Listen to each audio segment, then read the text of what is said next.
Good morning, and I'm Kenny Polcari, your host of the party, and today is Thursday, June 29, 2022, and here's what you need to know. We got 2 days until the end of the month and the end of the quarter. So the rally that began last week and tried to continue this week fizzles again, right, as confidence plunges.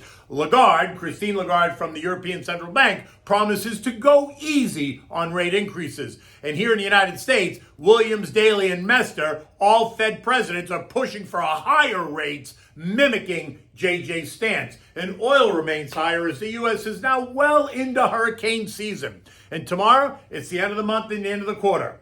And what's happening? So what are we having for dinner? Well, it's 4th of July weekend, so we're going to have the boiled lobster, drawn butter, coleslaw, and corn on the cob, a traditional holiday favorite. Okay, look, consumers are growing weary.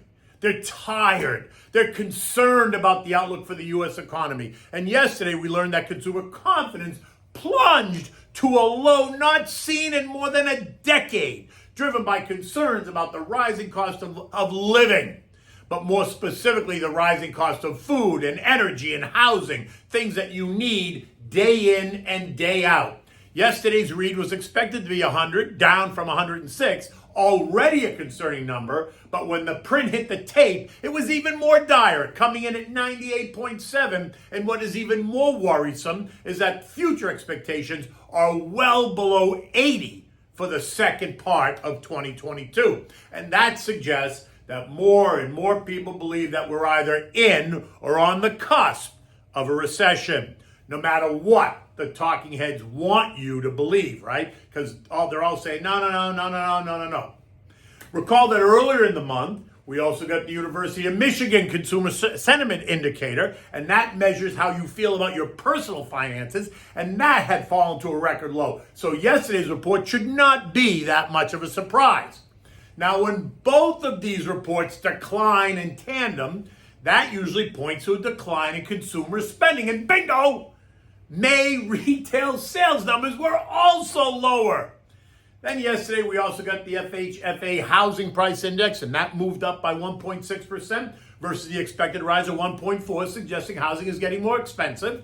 The Richmond Fed survey was weaker than the analysts expected, coming in at a loss of 19 versus the expectation of a -7 print. So that's worse than expected manufacturing, the state of manufacturing in that part of the country.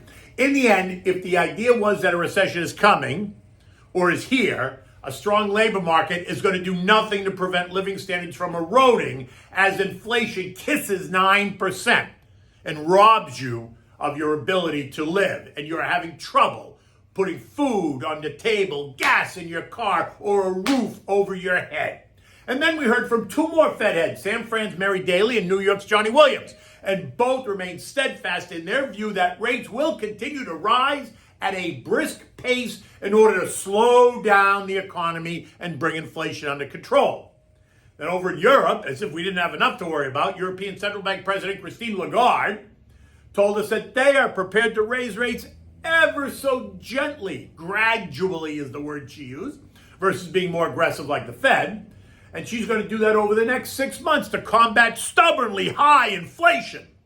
Now, recall that ECB, their rates are still negative, and inflation across the Eurozone is running at 8.1%. My guess is that she's going to realize gradual ain't going to cut it, right? So I would expect that there's going to be a change to that narrative in the weeks, if not months ahead. On a side note,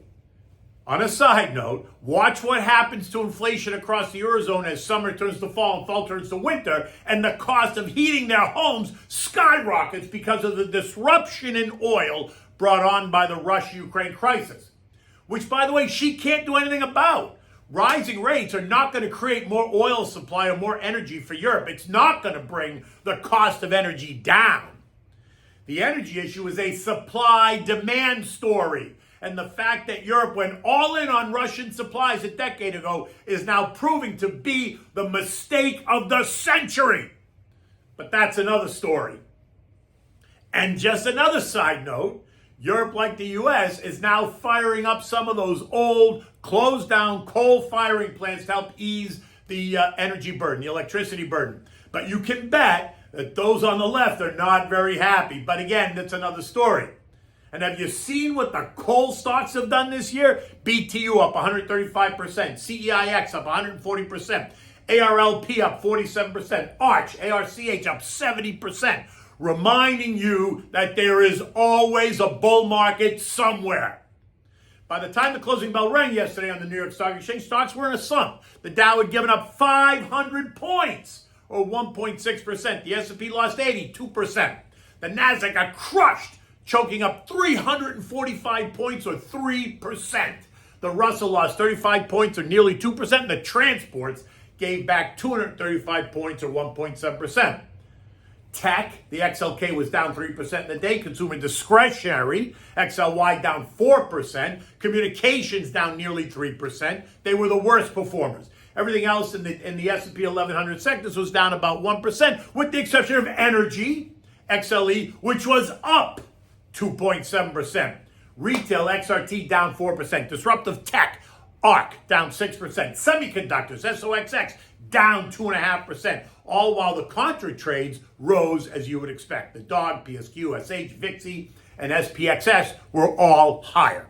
Now, what's interesting is that last week's weak economic data caused investors to take stocks higher on the idea that bad news is good news, meaning that weak data would slow the Fed from being aggressive, with some even suggesting that it would make JJ, Fed Chair Powell, and his band of merry men reconsider monetary policy. Think be less aggressive versus more aggressive in their language and in their moves.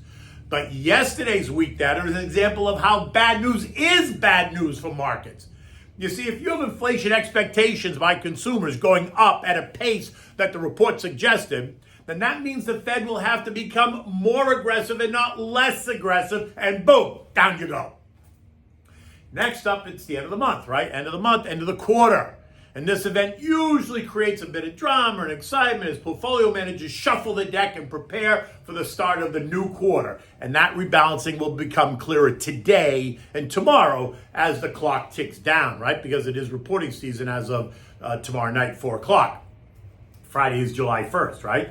The 10-year Treasury rose in price. Think the safety trade, right? Money moves back into the safety trade, and that caused yields to move a little bit lower, ending the day yielding 3.17%, down from 3.25% earlier in the week. A move that continues to dumbfound many as the path of interest rates is clearly up and not down. But let's not quibble. The Fed is expected to raise rates by at least 75 basis points at the end of July. Remember, JJ put 100 basis points on the table for us to consider. And that's going to bring Fed funds up to at least 2.5%, which would cause Treasury yields to move up and through 3.5%. On its way to 4% by the winter. Oil remains in the $111, $112 range after testing as low as $101 last week. In addition to the ongoing supply crisis brought on by strong demand and the elimination of Russian supply from the market, it is also hurricane season in the United States. And that is surely going to bring disruptions to refiners as the weatherman estimates that we could see 40 named storms this season. Remember, the season goes from June 1st to November 1st. So all I can say is we've got 1 month under our belt, so we've got 4 more to go. So that's a good thing. Now, recall that Jamie Dimon, JP Morgan CEO turned meteorologist, told us in early June that a hurricane is coming.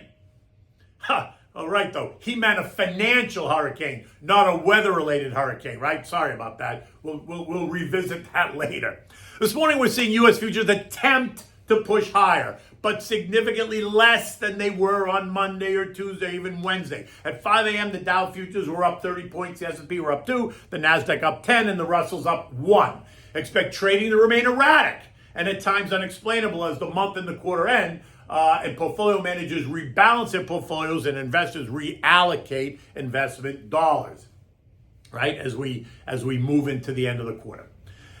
Economic data today includes mortgage apps and the final revision to the first quarter GDP, and that's expected to remain at negative 1.5%. So there's no surprise there. Tomorrow, though, does bring us the favored Fed inflation gauge, the PCE deflator, right? Personal consumption expenditures. And it is expected to rise by 6.4% year over year and 0.7% month over month. Both readings that are higher than they were last month. Listen to how they interpret and report it. I suspect that if it is higher, that the talking heads are going to tell you that it's a lagging indicator and that next month's reading should be lower, right? That's how they'll explain it away. But if it's a lower reading, then they're going to come out and say, look, see, look what we told you. Inflation has peaked. It's moving lower. Whatever. You just have to figure it out on your own. The reality is, inflation is what you perceive it to be. If you never go to the grocery store, then you have no idea what it costs to buy groceries. Something I think JJ and any of the others don't understand. When was the last time the Washington Post published a photo of JJ or any of the other members of the Fed standing in line at the local supermarket or at the local gas station in D.C. buying groceries or filling their car up with gas? Exactly. They don't show it because it doesn't happen. European markets are under pressure this morning as investors there weigh in on the economic outlook. The ECB, European Central Bank, is hosting a forum in Sintra, Portugal, and both Christine Lagarde and J.J. Powell are expected to address the crowd later today. Inflation in Spain was out this morning and it jumped to 10%. That is up from last month's read of 8.5% and well above what the Eurozone as a whole is experiencing. And that is causing the ECB policymakers to tell Christine Lagarde to wake up. Gradual ain't going to cut it. At 5 a.m., markets across the board in Europe were down between 0.75% and 1.25%. This morning, we're hearing from Cleveland Fed President Loretta Mester. And guess what she's saying? Wait, let me help you. Strap in. The Fed is just at the beginning of raising rates. What I think is comical is that she thinks she's telling us something we don't know. She's calling for Fed funds to be in the 3.5 range by the year end and 4.5 by next summer. She is pushing for at least a 75 basis point move in July. She also told us that while there are risks of a recession as the Fed tightens monetary policy, her baseline forecast is for growth to slow. Not enough, though, to force a recession. Okay, let's go with that. That's what makes her feel good. Let's go with that.